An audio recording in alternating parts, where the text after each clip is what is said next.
Good evening, friends. This is Rohit sir from KP Academy of Diploma and Engineering classes. Uh, in the previous video lectures, we have discussed creep and creep curve. In this video lectures, we are going to see what is fatigue, and after the completion of this topic, which name is fatigue, after fatigue, we are going to see principal plane and principal stresses. Okay. So, what is fatigue? Fatigue is basically when a material of a component of a machine is subjected to repeated, or a fluctuating load. Subjected to repeated or a fluctuating load will introduce a stress. Because of this type of the load will introduce a stress, and because of this stress the material is going to fail. The material is going to fail below yield point stress, and such type of the failure is called as a fatigue. Fatigue is also called as an impact strength. What we call as a fatigue? Fatigue is also called as a impact strength of the material. The ability of material to resist this repeated and fluctuating load is called as an impact strength. Let us consider a bike which we have a suspension spring. It is continuously going into the potholes.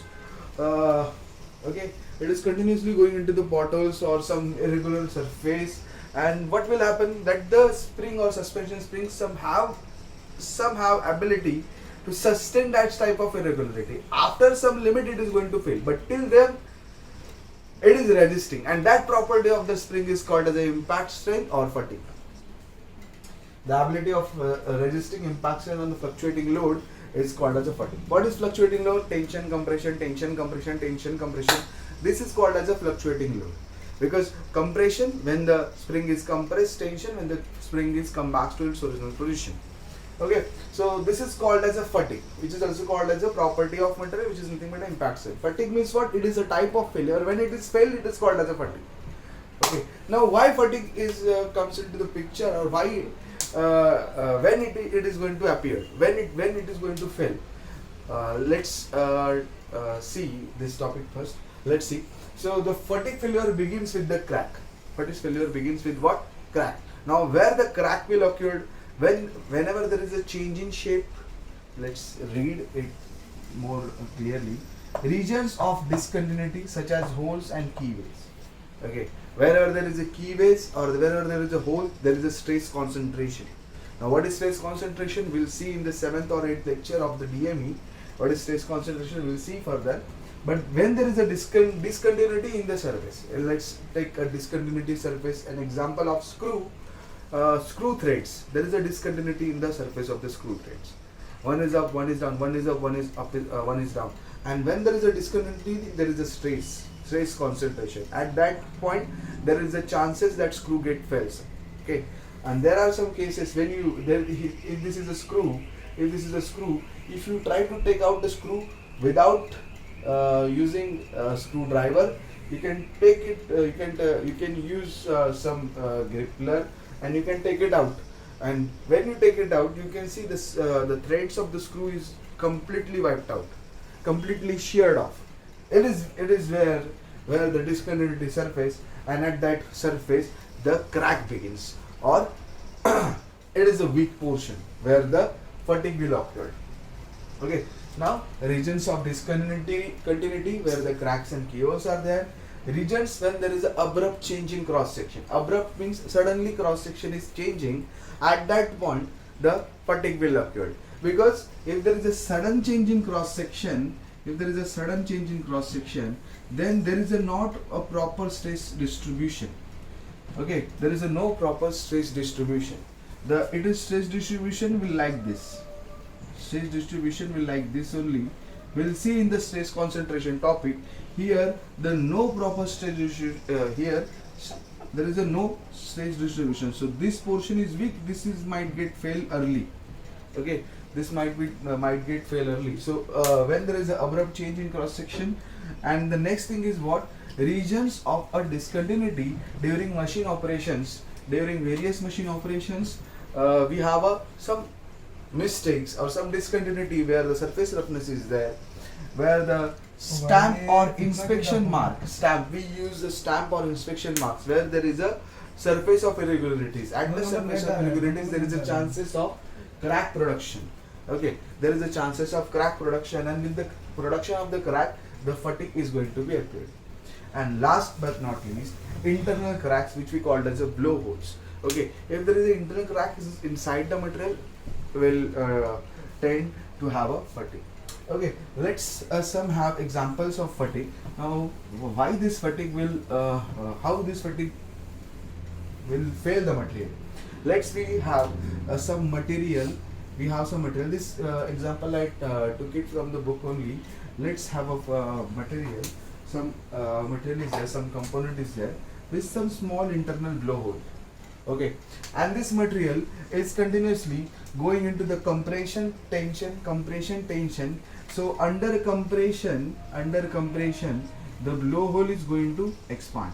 Under tension, sorry, when there is a tensile force, means there is a pull, the blowhole is going to expand.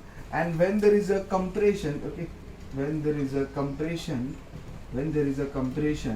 this blowhole is going to compress like this. This blowhole is going to shrink like this.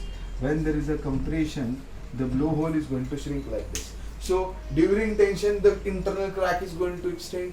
During compression, the blowhole is going to compress. Because of this tension, compression, and the repeated and the fluctuating load will be there, and this crack will propagate. And after some period of time, the material will get fail suddenly, and till then material is resisting. After some period of time, it is going to be break, that which we called as a fatigue case. This is nothing but a fatigue, nothing which we called as a impact strength also. Okay, in case of a properties of a material, and which we have already discussed in the strength of material, same 3 SOM. Okay, same 3 SOM. Technical information, you must know technical information about SOM. Okay, let's go to the next topic. Next topic is what? Principal plane and principal stress. So we talked about fatigue, principal plane.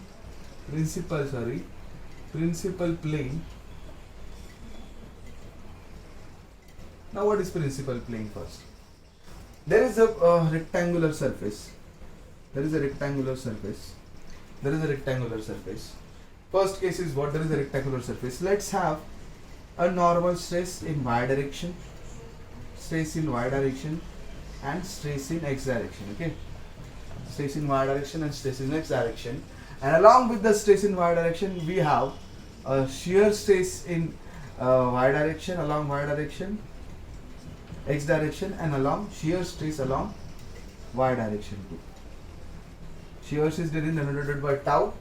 Okay, shear stress along x direction and y direction respectively. Now, this is not a principal plane with the shear stress along with it. The principal plane is nothing but what? The plane in which only normal stresses are acting. Whether it is compressive or whether it is tensile, it doesn't matter. But only normal stresses are acting. No shear stress. Such type of the plane is called as a principal plane. So let me write the definition. A plane in which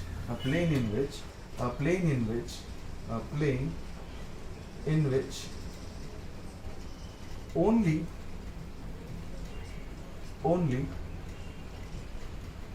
normal stresses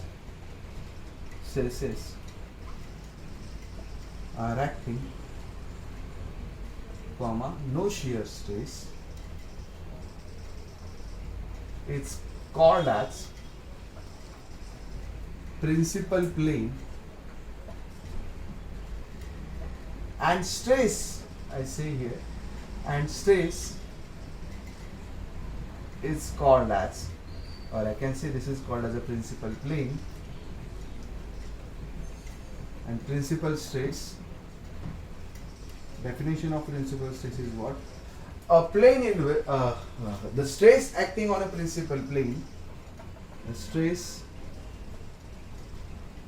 acting on principal plane called as principal stress case.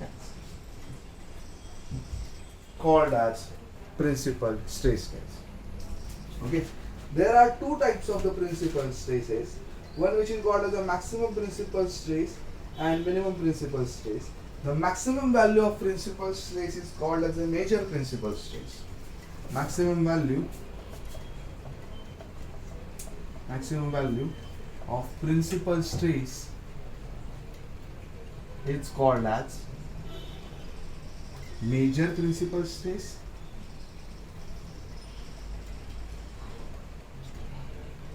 and minimum value of principal stress is called as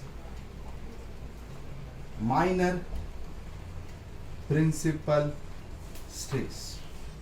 Okay, major principal stress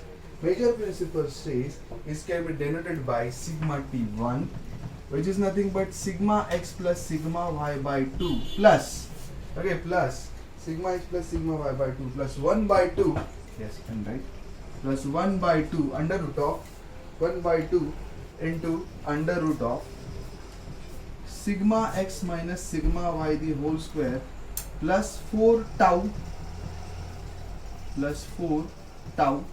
xy square plus 4 tau xy square, or you can write 4 tau square only. This is called as a sigma T1. Mark my word, sigma T1 is what? Maximum value of principal stress, which is nothing but major principal stress. Now sigma T2 is the minimum value of principal stress, which is sigma x plus sigma y 2. Instead of plus, you have to write just minus of sigma x minus sigma y the whole square plus 4 tau square. Okay, and there is a term which is called as a maximum principal shear stress, and there is a term which we called as a maximum shear stress. This is the term which is called as a maximum shear stress. Is the difference between, is the average difference between, it is the average difference between major principal stress and minor principal stress. It is a difference between sigma T1 minus sigma T2 divided by 2. The major principal stress minus minor principal stress divided by 2, which is called as a maximum shear stress. These are the basic terms about principal stress and principal stress theory. In diploma for degree, I taught Mohr's circle and the different topics of the major and minor principal stresses. Okay, for biaxial and triaxial loadings also. So let's meet in the next lecture. In this lecture, we have learned what is principal plane and what are the three formulas, that is for major principal stress, minor principal stress and maximum shear stress. And the next thing is what we have learned today, what is a fatigue, the causes of the causes of generation of crack, and how the fatigue will occur, or how fatigue will produce. So let's meet in the next video lecture. Till then, study hard. In the next video lecture, we are going to see endurance limit and factor of safety. Till then, study hard. Thank you so much.